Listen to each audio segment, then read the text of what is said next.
안녕하세요. 오디오 소설 작가 장준호입니다. 제가 지난달부터 관악 FM 유일한의 추억의 음악다방에서 박지연, 마이클 창의 추억 하나 노래 하나 코너에 서브 DJ를 맡으며 오랜만에 소설을 올렸습니다.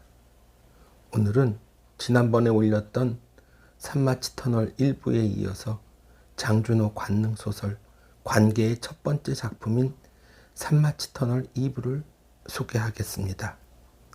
관계는 모두 3편의 작품으로 구성되어 있는데 그 첫 번째가 산마치 터널, 두 번째가 황금마차, 세 번째가 소산마치로 구성되어 있습니다. 이 모든 작품은 남녀의 관계를 이야기하고 있으며 작품의 주인공은 나와 그리고 그녀로 한정되어 있습니다. 다시 말해서 작품 속에 나와 그리고 그녀는 각각의 작품에서 모두 주인공이 되겠습니다. 그러면 장준호 관능소설 산마치 터널 2부 들어보시겠습니다. 나는 그녀를 거칠게 안고 애무했다. 서둘지 말고 천천히 라고 반쯤 벌어진 그녀의 입에서 나오는 말은 듣는 둥 마는 둥 예전에 수십 번 반복했던 장면처럼 그녀를 안고 침대 위로 가서는 중앙에 있는 조명을 켰다. 침대는 예상대로 낡아 스프링이 울퉁불퉁하였고 삐그덕거렸다. 그녀는 나에게 옷을 다 벗으라고 했다. 내가 잠깐 화장실에 가 있는 동안에 그녀는 알몸으로 얇은 시트 침대를 덮고 있었다. 그녀의 배, 허벅지, 그리고 얇은 실크로 된 팬티를 벗겨내며 억누를 수 없는 섹스에 대한 충동을 느꼈다. 그녀는 루나와 무슨 얘기가 그리도 많은지 나는 거들떠보지도 않았다. 오히려 루나가 걱정스러운 듯이 말했다. 같이 오신 분이 심심하겠다. 이렇게 나랑만 얘기해도 괜찮으셔? 하자 그때서야 그녀가 내게 묻는다. 심심하세요? 술 드세요. 이 언니를 너무 오랜만에 만나서 우리 할 얘기가 많아요. 사실 그녀가 가자는 말만 없었더라도 이곳에 올 일이 없었다. 그 짧은 시간에 스쳤던 미지의 여인과 실제 그녀의 모습, 말투와 웃음소리를 하나로 묶고 생각하는 데는 시간이 걸렸다. 전에 봤던 이미지는 흐릿해졌고 실제 모습이 혼란스러웠다. 맥주잔을 부딪혔다. 쨍 하고 유리잔에서 경쾌한 소리가 났다. 꿀꺽꿀꺽 목으로 넘어가는 것이 처음으로 시원하게 느껴졌다. 이래서 사람들이 맥주를 찾나 보다. 그런데 이럴 거면 뭐하러 나를 가자고 꼬드겼지? 갑자기 짜증이 몰려왔다. 나 먼저 일어서도 될까요? 하자 루나가 눈치를 보며 자리에서 일어서 옆 테이블로 갔다. 조금 흐트러져 있는 것이 누가 자리를 비운 듯했다. 잠시 후 눈이 퀭한 남자가 비틀거리며 자리에 앉았다. 그녀는 그 남자와 가볍게 목례를 주고받으며 오랜만이라고 했고 남자는 반기는 기색 속에서도 나를 흘끔거리며 눈치를 봤다. 루나가 재빨리 그 남자의 옆구리를 찌르며 이런저런 얘기를 시작했다. 하지만 그 남자는 계속해서 그녀와 나를 살피고 있었다. 이런 상황이 익숙치 않은 나는 처음 그 짓을 한 뒤 누군가에게 들켜버려 마음이 무겁고 기분이 산뜻하지 못한 그런 느낌이었다. 그 사람은 누구고 그녀와는 어떻게 하는 사람이고를 세세하게 설명하고 있지만 내 마음은 벌써 일어나 자리를 벗어나고 있었다. 어떻게 집으로 돌아왔는지 기억이 분명하지 않다. 뭐 특별한 만남이 아니었었으니까 뭔가를 하나 굳이 끄집어낸다는 것도 별로 의미가 있는 것 같지 않아 대충 그랬구나 라는 기억만 하고 있다. 그녀에게서 두 번째 전화가 걸려온 것은 정확지는 않았지만 그로부터 석 달쯤 지난 오후 시간이었다. 지난번에는 기분이 좋지 않아서 돌아간 것 같아서 미안했어요 라는 말로 시작했다. 본의 아니게 그랬다는 사과에 나는 괜찮다고 했다.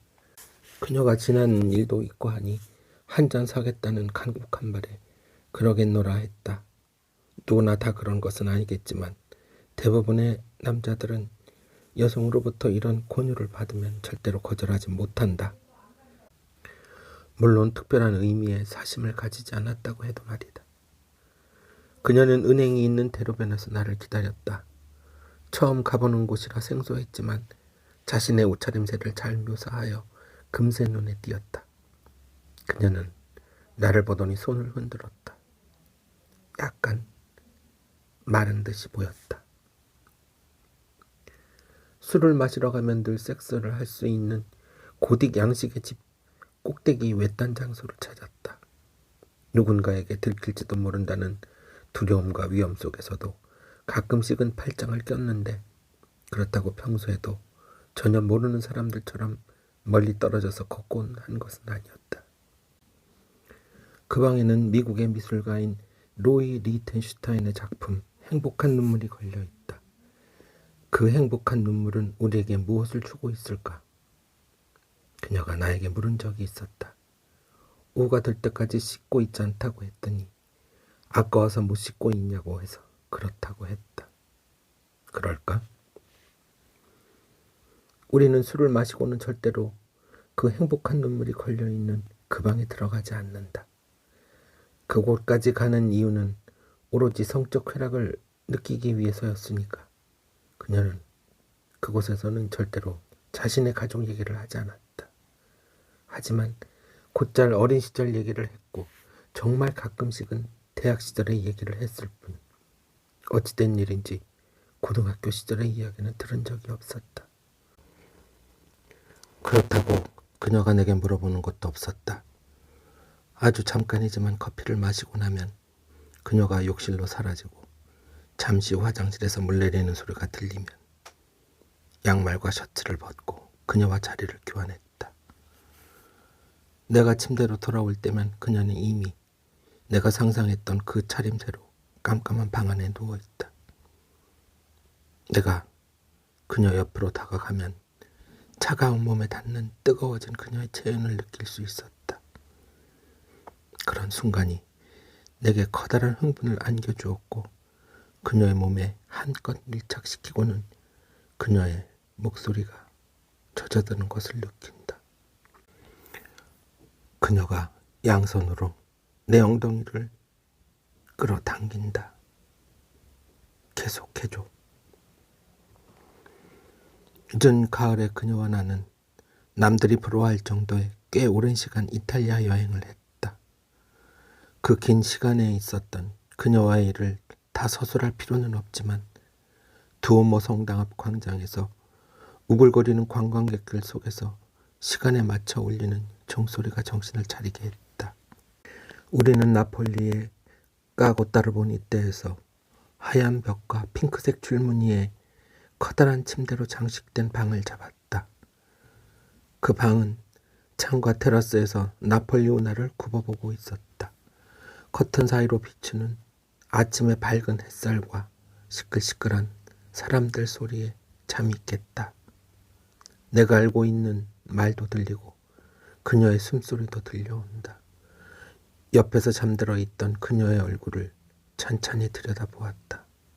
잠들어 있는 그녀는 어젯밤에 그토록 강렬한 몸짓으로 들떠있던 모습이 아닌 다른 사람의 얼굴을 하고 있다.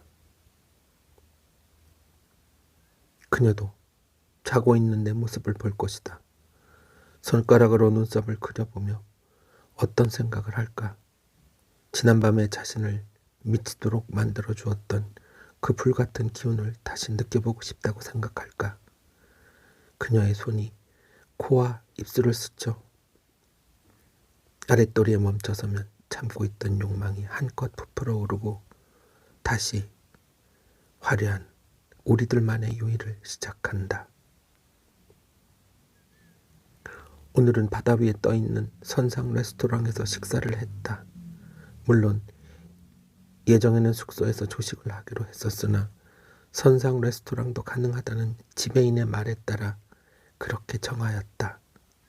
먼저 테이블을 잡고 앉은 사람들이 우리가 들어서자 여자들은 힐끗거리며 귓속말로 수군거린다. 물과 커피를 들고 온 웨이터가 웃음기 띤 얼굴로 한마디 했다. 어젯밤 같은 플로어에서 컴플레인이 있었습니다. 제가 두 분이 허니문이라고 둘러댔죠. 얼굴이 후끈 달아올랐다. 그녀가 고맙다고 손에 5유로를 쥐어주자 오늘도 좋은 시간 보내라고 한다.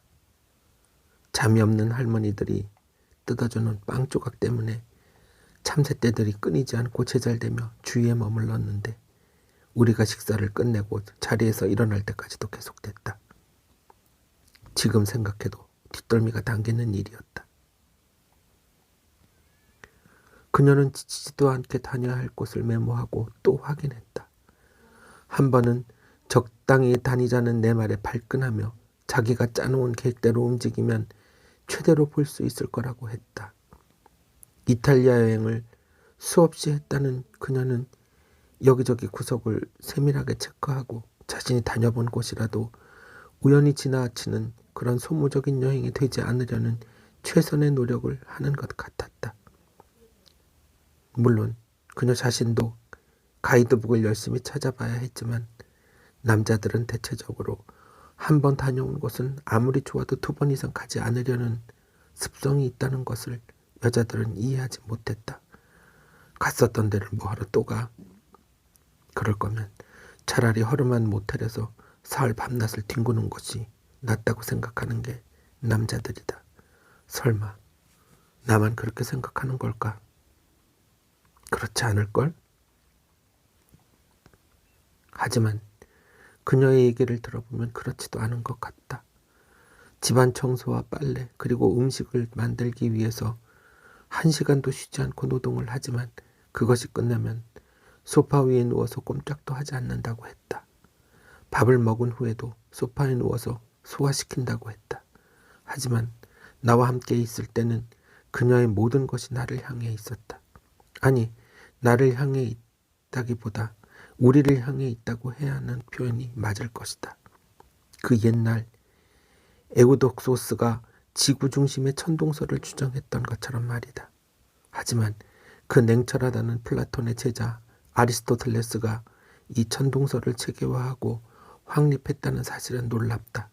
어쨌든 모든 것이 자기 중심으로 움직여야만 만족해했고 행복해하는 그녀였다. 내 생각으로는 고쳐야 할 것 같은데 그녀는 뭐든 한번 정하면 계속 그것만 고집할 뿐이고 다른 생각은 하지 않는 것 같았다. 섹스를 할 때도 마찬가지였다. 경우에 따라서는 아랫도리만 벗은 채 충분히 즐길 수도 있지만 그녀는 무조건 알몸이 되어야 된다고 고집부렸다. 말다툼이 싫어 그대로 따라주기는 하지만 어떤 때는 너무 융통성이 없는 그녀가 질린다고 생각할 때도 있었다. 하지만 절정에 다다를 때 그녀가 내 귀에 속삭여주는 나 할 것 같아 라는 말과 함께 자지러지는 신음소리가 그런 권태로운 생각을 다 날려버리곤 했다. 또 그녀가 느끼는가 보다. 그녀는 피렌체의 상징인 두오모 쿠플라에 올라가기 위해서 나를 위해 두오모 통합권을 미리 예약했다고 했다. 계단이 400개가 넘는 그곳을 올라가는데 사실은 그 전날 밤 그녀와의 아주 격렬한 섹스를 한 뒤에 올라가는 좁고 가파른 계단이 문제였다. 다리가 후들거리고 제정신이 아니었지만 그녀는 기세 좋게 계단을 올라가며 정리해 두었던 두오모 성당에 관한 얘기를 쉴 틈도 주지 않고 해댔다. 지치지도 않는 모양이다. 만일 오늘 밤 또다시 내 위에 올라타 허리를 활처럼 뒤로 젖히며 끊임없이 탐닉한다면 나는 어쩌면 내일 아침에 구급차에 실려갈지도 모를 일이다. 밤에 찾은 미켈란젤로 언덕은 불빛이 켜지는 도시 전체를 보며 감탄을 자아내기에 충분했다. 그녀는 의외로 질투가 많았다.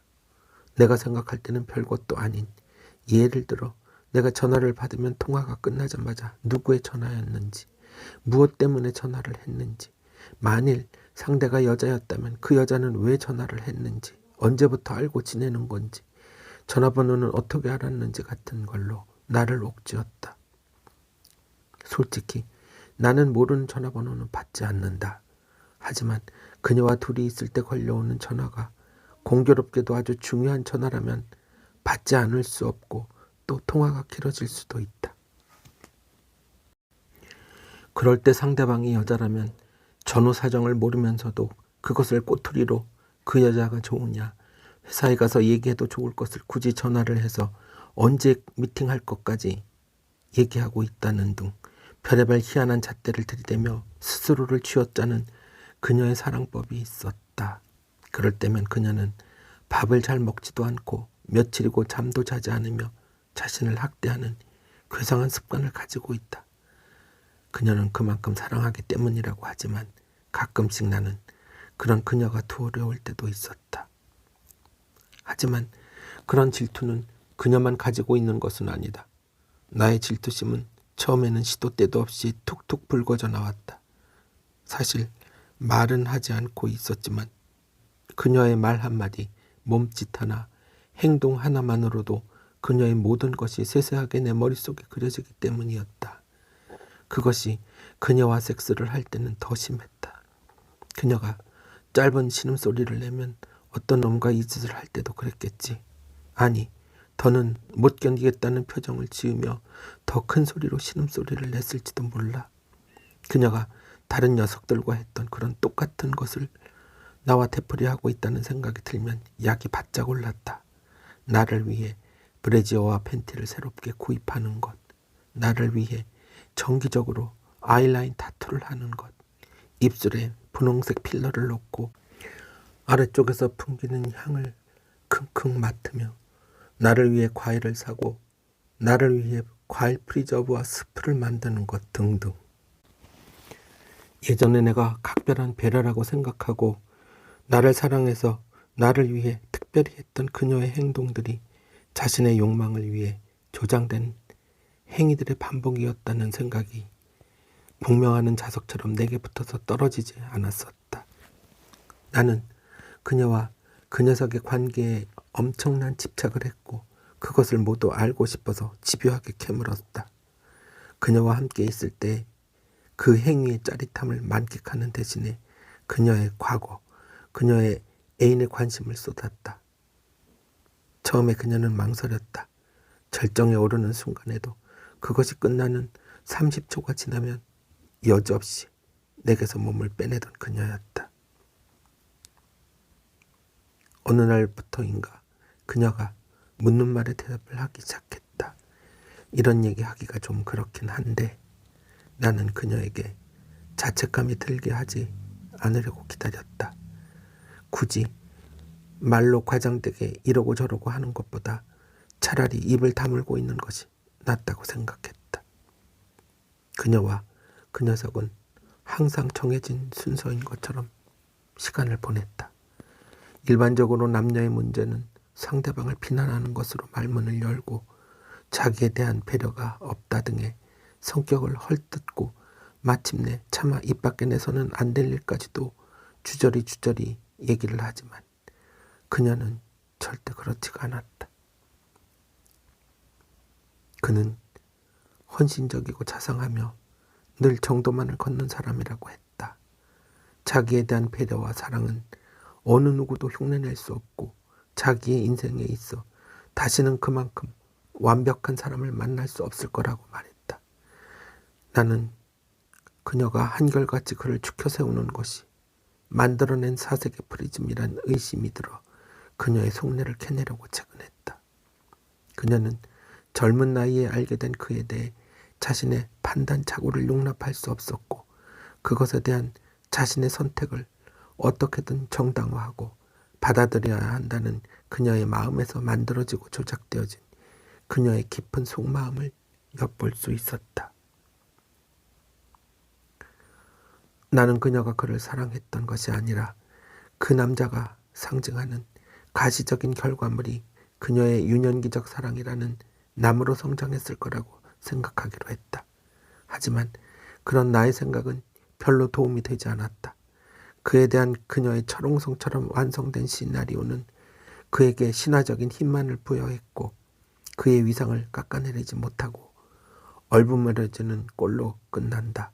그는 그녀를 어린 시절의 소녀로 자신이 추구하는 완벽한 세계로 이끌어주는 사람이었다.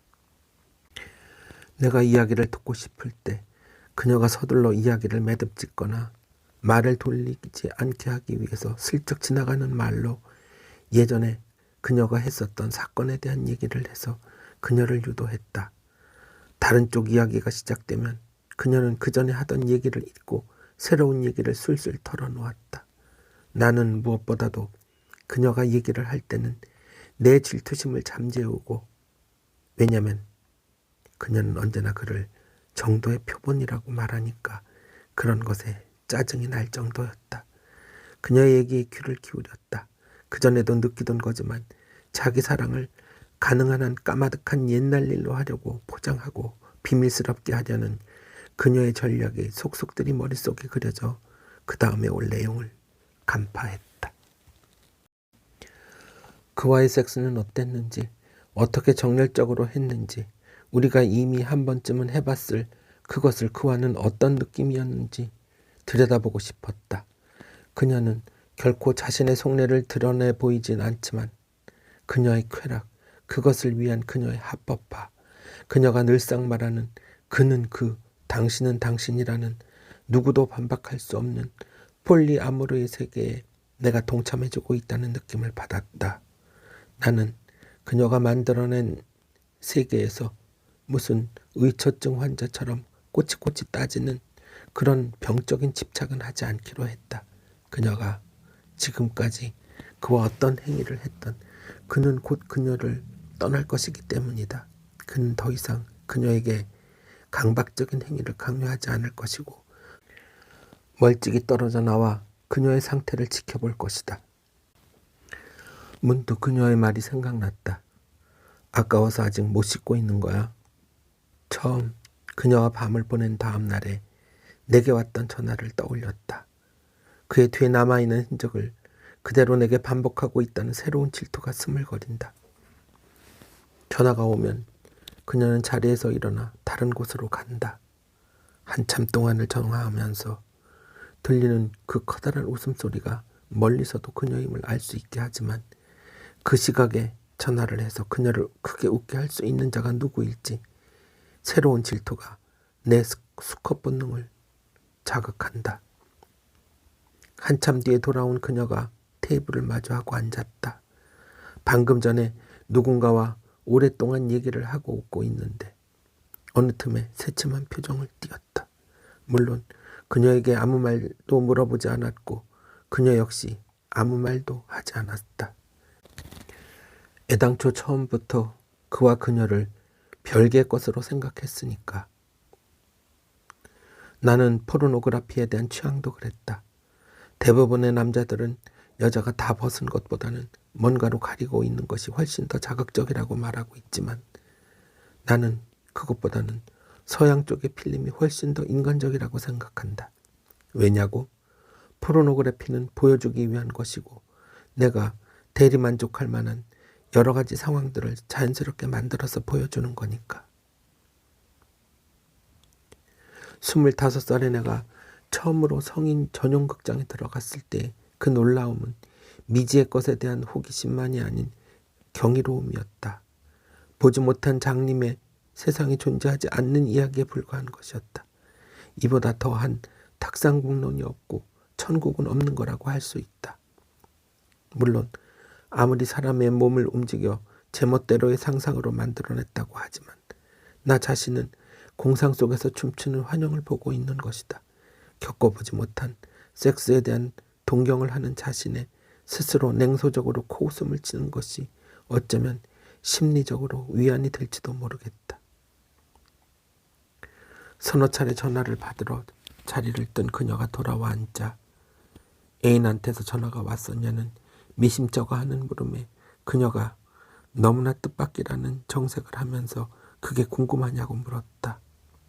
나는 자신의 아둔한 질문에 쓴 웃음을 지면서 이처럼 한심한 놈은 없을 거라고 생각했다. 갑자기 그녀에 대한 욕구가 싱겁게 사라지고 말았다. 뭔가를 말하기조차 귀찮아졌다. 내 표정에 그녀가 알아차렸다는 듯 이런저런 말들을 했지만 한층 분위기가 멋쩍어졌다. 그래도 이미 꽤 많은 시간이 흘렀고 어떻게든 자리에서 일어날 방도가 없을까 생각했지만 뭔가 뾰족한 방법이 없었다.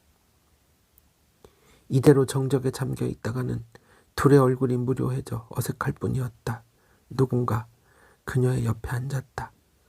반기하는 듯한 동작으로 시작한 두 사람의 대화는 흔히 있는 잡다한 안부를 묻는 것으로 시작하여 예전에 알고 있던 사람들의 안부, 그리고 사람들과의 자신과의 연결고리를 하나하나 캐묻고는 이렇다 할 이해도 없이 애처로운 울림만 있었다.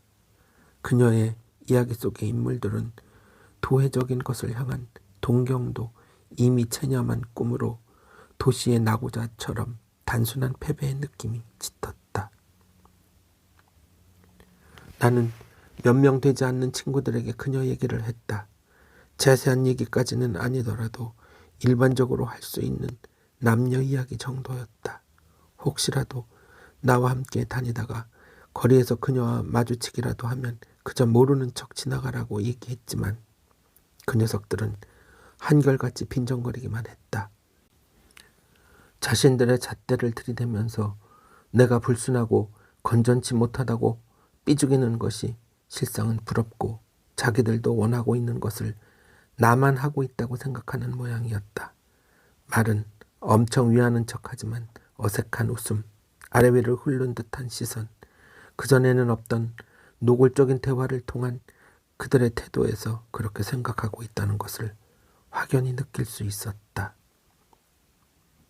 그들은 자신들이 내뱉는 음담패설은 당연히 즐거운 것이 되었고 결코 입 밖에 내서는 안 될 외설적인 표현도 거침없이 쏟아내곤 했다.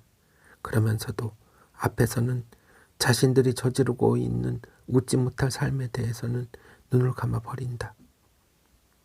다른 사람들은 절대로 모르는 비밀스러운 그녀와의 이야기는 여기서 끝났다.